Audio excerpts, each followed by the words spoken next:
Hello and welcome to the Weekly Market Outlook. My name is Stanislav Bernukov. I'm a Senior Trading Specialist at Exness, and today we have a special guest, Andreas Amistokles, also Trading Specialist at Exness. Hello, Andreas.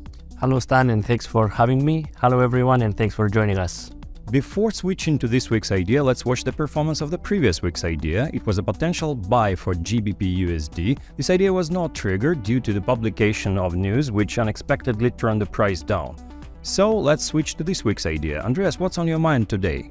So my attention is shifted on the Australian dollar against the Japanese yen for a potential long position with a target around the 92 price area. The price found support on the 100-day moving average in late last week and is currently trading in an upward moving channel. What is the narrative behind this idea? Okay, so if we take a look at the 10-year bond yields of Australia and Japan, we will notice that the Australian yields have rebounded to the upside, while the Japanese have declined from the yearly high of 0.5% to 0.4%. This means that the capital is flowing more aggressively in favor of the Australian dollar compared to the Japanese yen. Also, if we take a look at the daily chart, we will see that for the past 2 months we have consecutive trading buying sessions with a short-term correction to the downside. Also, the stochastic oscillator is not recording any overbought or oversold levels, meaning that the past pattern of the previous 2 months has the potential for the move upwards in the near short term.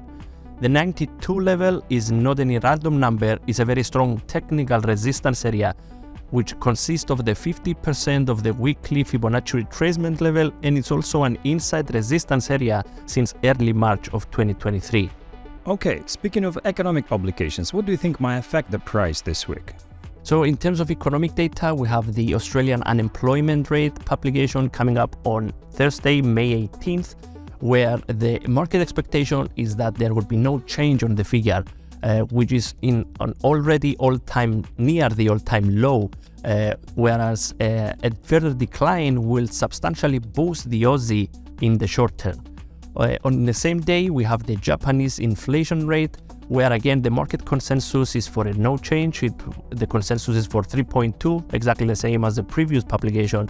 But in the unlikely event that we see a significant variation on the figure, it will most certainly create volume on all of the yen's pairs. Alright, in summary then, for this week we have the idea of potential buy for Australian dollar versus Japanese yen as it's moving within a technically strong trend located near the support area.